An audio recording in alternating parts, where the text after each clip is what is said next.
என்ன அள்ளி, இன்னைக்கு உன் சமையலா? ஆமாக்கா.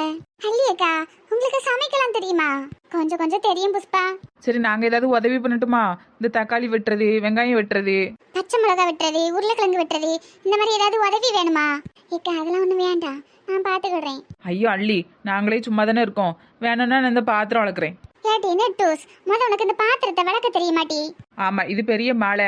இருக்கிற சோப்பு அள்ளி பாத்திரத்து மேல ஆவி தண்ணியை ஊத்தி கழுவுனா பாத்திரம் சுத்தமாக போகுது. அப்படித்தானே? நான் சொல்றது கரெக்டு தானே அள்ளி? ஆமாக்கா, கரெக்டு தான். அப்புறம் இதுக்கு என்ன பிஎஸ்சி படிப்பா படிச்சுட்டு வர முடியும்? அல்லியக்கா, இன்னைக்கு என்ன குழம்பு வைக்க போறீங்கன்னு சொல்லுங்க. புஷ்பா, இன்னைக்கு சப்பாத்தி செஞ்சுட்டு பன்னீர் பட்டர் மசாலா செய்யலான் இருக்கேன். என்ன அள்ளி சொல்ற? உனக்கு பன்னீர்லாம் செய்ய தெரியுமா? தெரியும்க்கா. அள்ளி, உனக்கு கோடி புண்ணியமா இருக்கும். எனக்கு ஒரு 20 சப்பாத்தி போட்டுரு. எப்படி 20 சப்பாத்தி போட்டுட்டு ஒரு சட்டி நிறைய குழம்புக்கு தந்துடவா? ஆமா, பாத்தியா, குழம்புக்கு சொல்ல மறந்துட்டேன்ல. அள்ளி, இந்த பன்னீர்லாம் நான் அந்த டிவிலையும் மொபைல்லையும் தான் பார்த்துருக்கேன். இப்போ தான் நேரில் சாப்பிட போறேன். அப்படியாக்கா? முன்னாடியே தெரிஞ்சிருந்தா நான் உங்களுக்கு செஞ்சு கொடுத்துருப்பேனே. அதான் இப்போ தெரிஞ்சிட்டலாம். இன்னைக்கு நல்ல ருசியா செய்.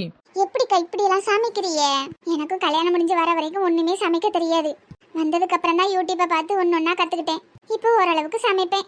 என்ன அள்ளி, பன்னீரே சமைப்பேங்க, இது ஓரளவா? செஞ்சு தாரேன், சாப்பிட்டுட்டு அதுக்கப்புறம் நீங்க பாராட்டுங்க. ஆமா ஆமா, நீ சொன்னதுல இருந்தே எனக்கு பசிக்குது. பொறுமையா இருங்கக்கா, ஒரு 10 நிமிஷம்.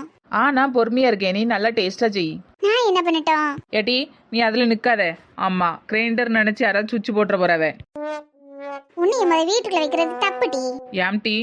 ஆமா, யாரும் மாப்புன்னு நினைச்சு உன்னைய தூக்கி வீடு துடைச்சிட போறாவ. என்ன பதிலுக்கு பதிலா? நீங்க இருக்கிற இடமே நல்லா இருக்கும் போலயே. அப்படியா சொல்ற? ஆமாக்கா, எப்ப பார்த்தாலும் எலியும் பூனைய மாதிரி பேசிக்கிடுறீங்க. ஆனா ஒன்னாவே இருக்கீங்க. உங்களை பாக்குறதுக்கு நல்லா இருக்கு. உங்க கூட இருந்தா நல்ல நேரம் போகுது. அப்ப அல்லியக்கா, இன்னைக்கு ராத்திரியும் எங்க கூட வந்துருங்க. ராத்திரியா? எங்க போறீங்க? வேற எங்கேயும் போல. மல்லியக்கா பொண்ணுக்கு கல்யாணம்ல, நாளைக்கு பூ வைக்க வராவ. அதுக்கு சமைக்கிறதுக்கு கூப்பிட்டுருக்காவ. அப்படியா? நம்ம வீட்டுக்கெல்லாம் கூப்பிட வரல? இனிமேதான் வருவாவ அள்ளி. இப்பதான் ஊருக்குள்ள போயிருக்காவ.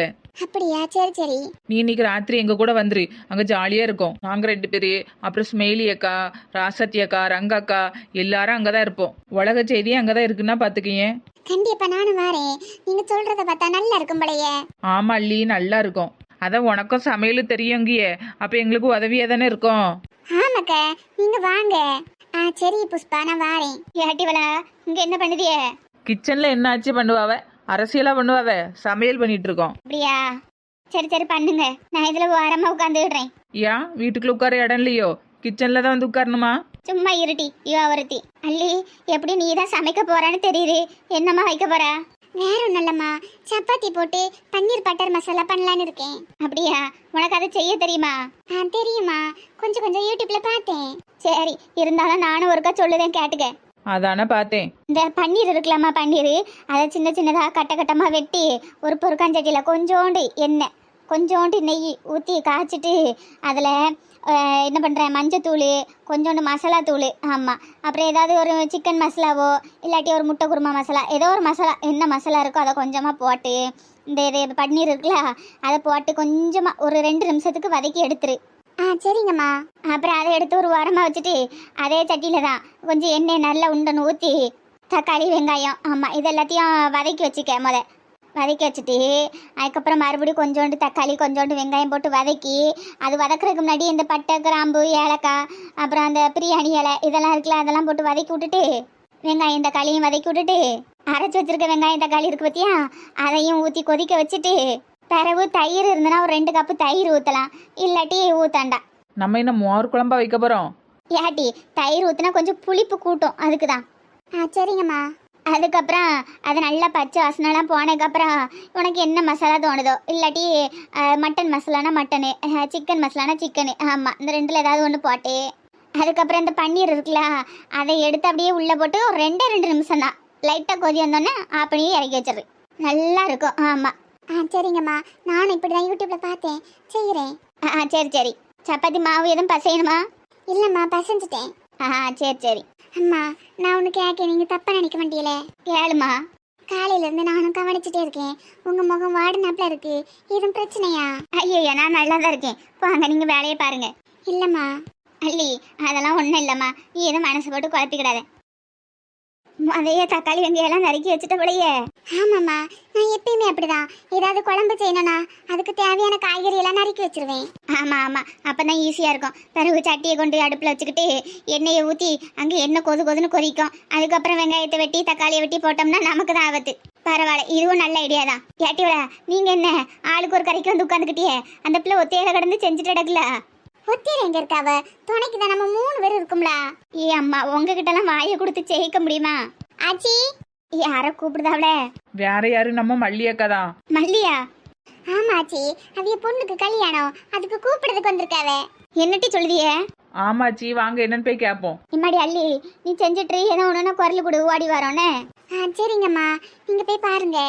வாங்க ஆண்டி, ஆச்சி இப்ப வந்துருவாவே. ஏட்டி புஷ்பா, இப்பதானட்டி மரத்தடியில பார்த்தோம், அதுக்குள்ள எப்படி வீட்டுக்கு வந்தியே? ஆண்டி, நாங்க புயல் மாதிரி அங்கேயே இருப்போம், இங்கேயே இருப்போம், எங்க வேணாலும் இருப்போம். ஏட்டி மல்லி, வா வா. என்னட்டி பிள்ளைக்கு கல்யாணம் வச்சிருக்கியாம? ஒரு வார்த்தை சொல்லல. ஆமாச்சி, எல்லாம் திடுன்னு முடிவாயிட்டு, அதான் ஒரு வார்த்தை சொல்ல முடியல. பார்த்துடுங்க, இதை நினைச்சுக்கிடாதியே. பிள்ளை இப்பதானட்டி படிச்சு முடிச்சிச்சு. ஆமாச்சி, மாப்பிள்ளை வீட்லயே காலேஜ் படிக்க வைக்கின்னு கெட்டித்தாங்கன்னு கேட்காவ. இதுக்கு மேல என்ன வேணும்னு சொல்லுங்க. கேட்டி, உன் பிள்ளைகிட்ட கேட்டியா? பிள்ளைக்கு சம்மதமா? பிள்ளைக்கு சம்மதம் இல்லாம கெட்டி கொடுக்காத பாத்துக்க. ஐயா ஆச்சி, அவளுக்குலாம் முழு சம்மதம் தான். அவளுக்கு என்ன காலேஜ் படிக்கணும், காலேஜ் படிக்க வச்சா அவளுக்கு போதும். என்ன இருந்தாலும் சின்ன பிள்ளை இல்லாட்டி யோசிச்சிக்க. ஐயா ஆச்சி, அவளுக்கு சம்மதம் தான். அவ சம்மதத்தோட தான் நாங்க கட்டி கொடுக்கோம். அப்ப சரி, நாளைக்கு பூ வைக்கும் ஆச்சி. 10 to 12 இங்க எல்லாரும் குடும்பத்தோட வந்துடணும். கேட்டி, நம்ம வீட்டு பிள்ளை கல்யாணம், நான் வராம எப்படி? வாரேன் வாரேன். ஆமா, நகை வரதட்சணைலாம் எப்படி? எதுவும் வேண்டாம், பிள்ளைய மட்டும் கட்டிட்டாங்கன்னு கேட்டாவாச்சி. இந்த காலத்துல இப்படி ஒரு மனுஷனா? பரவாயில்லையே. என் வீட்டுக்காரவி இருக்காவுல, அவிய ஓனர் தான். அவிய பையனுக்கு இந்த வருஷத்துக்குள்ள கல்யாணத்தை முடிக்கணுமா. அதான் சரி, எதுக்கு வெளியே பொண்ணு எடுத்துக்கிட்டு அப்படின்ட்டு நம்ம கிட்ட பொண்ணு கேட்டாவ. காலேஜ்லாம் அவ இஷ்டப்படி படிக்கட்டுன்ட்டாவ. அப்ப இதுக்கு மேல என்ன செய்யணும்? அதனாலதான் சரின்ட்டோம். சரி சரி, பிள்ளைகள் நல்லா இருந்தா சரி, பிள்ளை விருப்பத்தோட கட்டி கொடுத்தா சரி. ஆமா, மற்றபடி நான் எதுவும் சொல்ல மாட்டேன். அப்புறம் ஏட்டி, பிள்ளைக்கு எவ்வளவு நகை போடுதா? நகன்னு ஒன்றும் பெருசா இல்லாச்சி. இப்பதானே பள்ளிக்கூடம் படிச்சுட்டு இருக்குன்ட்டு ஒன்றும் சேர்க்கல. ஐயோ, பொம்பளை பிள்ளைகளை வச்சுட்டு அப்படி சொல்லக்கூடாது. அம்மா, இப்படி கண்ணை முடி கண்ணை தொடக்கக்குள்ள வளர்ந்துருவாவ. ஆமாச்சி, என்னன்றது? நான் கல்யாணம் முடிச்சு வரச்சுல ஒரு ஒத்த குரல் செயினும் ஒரு நெக்லஸும் ஒரு கம்மலும் போட்டிருந்தேன். இந்த 3 அப்படியே தான் வச்சிருக்கேன். அதே தான் போட்டு அவளுக்கு அனுப்பணும். என்னட்டி இப்படி பொறுப்பு இல்லாம சொல்லுதே? இந்த காலத்துலவே இப்படி ஒரு செயின் ஒரு நெக்லஸ் ஒரு கம்மலோட போனா போற வீட்டுல என்ன சொல்லுவாவ? என்ன சொல்லுவாவன்னு தெரியல. ஆனா நம்ம கிட்ட இருக்கிறத நான் வச்சு போட முடியும். அப்படியா? சரி இரு, நான் வந்து என் சார்பில் ஒரு 10 பவுன் நகை தாரேன். அதை போட்டு உன் பிள்ளைக்கு கட்டி கொடு. ஐயா ஆச்சி, அவ்வளவு எதுக்கு? அதெல்லாம் ஒன்றும் வேண்டாம். அவிய வரதட்சணைன்னு எதுவும் கேட்கல. நாங்களாக தான் இந்த 3 பொருளும் போடுறோம். ஏட்டி, கேட்காதது அவியோடைய பெருந்தன்மை, போட்டு அனுப்புறது நம்மளுடைய பெருந்தன்மை. ஏட்டி மல்லி, என் பையனுக்கு கல்யாணம் முடிஞ்சிருந்தா இப்போ உன் பிள்ளை வயசுல எனக்கு ஒரு பேத்தி இருந்திருக்கும். என் பேத்திக்கு நான் செய்கிறதா நினச்சி செஞ்சுக்கிறேனே. 10 தலைமுறைக்கு உட்காந்து சாப்பிட்ற மாதிரி சொத்து கிடக்கு. ஒத்தையில் உட்காந்து அழுந்து நான் என்ன பண்ண போறேன்னு சொல்லு. அதனால தான் நான் இப்படி உங்களெல்லாம் நான் வந்து தனியாளாக நினைக்கலட்டி, என் குடும்பத்தை ஒரு ஆளில் தான் நினைக்கேன். நீங்கள் வந்து என்னையும் ஒரு குடும்பத்தில் உள்ள ஆளாக நினைக்கலன்னா என்கிட்ட வாங்காண்டா. நான் உங்கள் எல்லாருமே நான் என் பெத்த பிள்ளைகளாக தான் நினைக்கேன். இதுக்கு மேலே வாங்கிச்சிட்டோம். ஏட்டி, அதான் ஆச்சி இவ்வளோ தூரம் சொல்கிறாவில்ல, வாங்கிக்க. ஏட்டி மல்லிக்குட்டி, நம்ம ஆட்சியை பற்றி நமக்கு தெரியாதா? நம்ம நல்லா வரட்டுன்னு ஹோட்டல் கடை வச்சு கொடுத்தாவோ, எனக்கு வீடு கட்டதுக்கு பணம் கொடுத்தாவோ, ஏன் அள்ளிக்கு கூட அவிய தானே நகை போட்டு அனுப்பி வச்சாவ.